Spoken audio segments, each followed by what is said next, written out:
Yes, that was incredible. You're like, I was like, is this real at first? I had to confirm if it was actually him, but it really was. When's the new album out? Soon. 200 people in that room, and each one wants me to be somebody else. And they should just let me be. Let you be what? Whatever it is they don't want me to be. So I was wondering, you and Timothée Chalamet have, of course, worked together before. How did that affect your collaboration on this film? I think it was really nice that we were already friends. You know, I was 19, so I've known him for quite a while.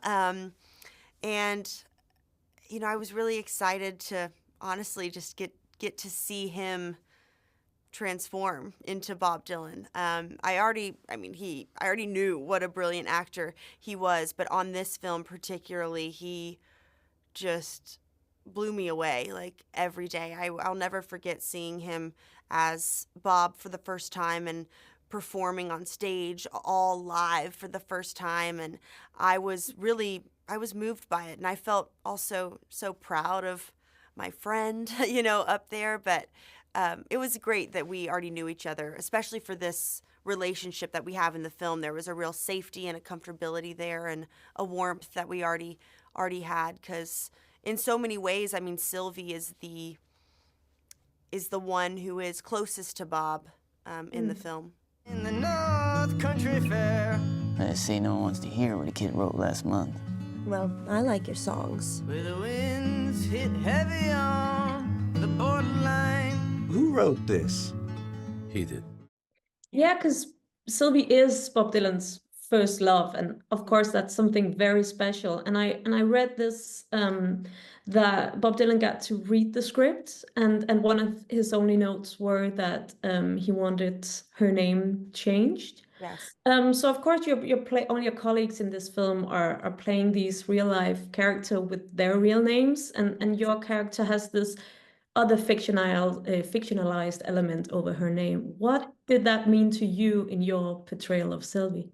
Yeah, well, Jim, James Mangold, our director, told me that was one of the requests from Bob, because he felt like, she's based on Suze Rotolo, but he felt like Suze never wanted a public life, and you know, she's since passed, and I think that relationship is still something that's very precious to him.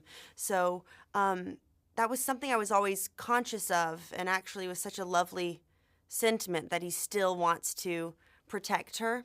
But that was also, you know, one of the challenges for me was that I was playing someone that wasn't famous, doesn't have as much footage to look back on, you know, and I have to really introduce her to the audience, you know, she's not someone that people know. So I gathered as much information as I could.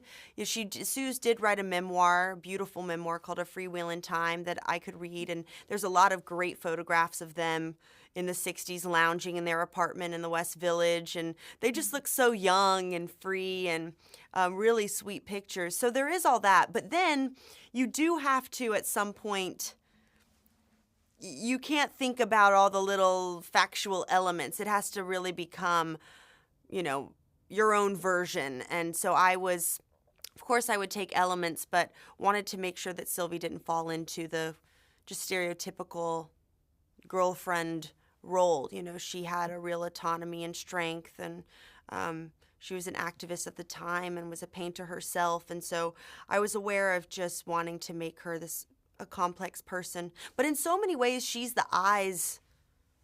She's kind of like the audience. Like, she's the only normal person in the group. She's not a part of the circus. So she's not there for any gains.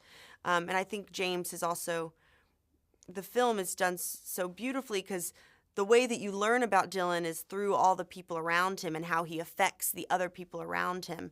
And so particularly how he affects Sylvie is probably the way he would affect the general public.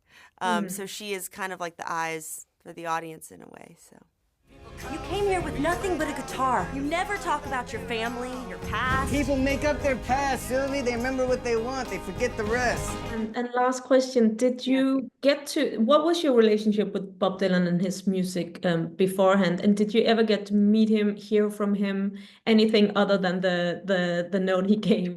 Yes, that was incredible. You're like, I was like, is this real at first? I had to confirm if it was actually him, but it really was. That was quite amazing. I have not met him. I know Jim has worked with him on the script, and they had conversations, but I've never got to meet him. But I've actually been a fan for a very long time. I mean, like everyone, I'm not the biggest Dylanologist in the world. I don't know every fact or tour or date, but I have been a lover of his music for a long time.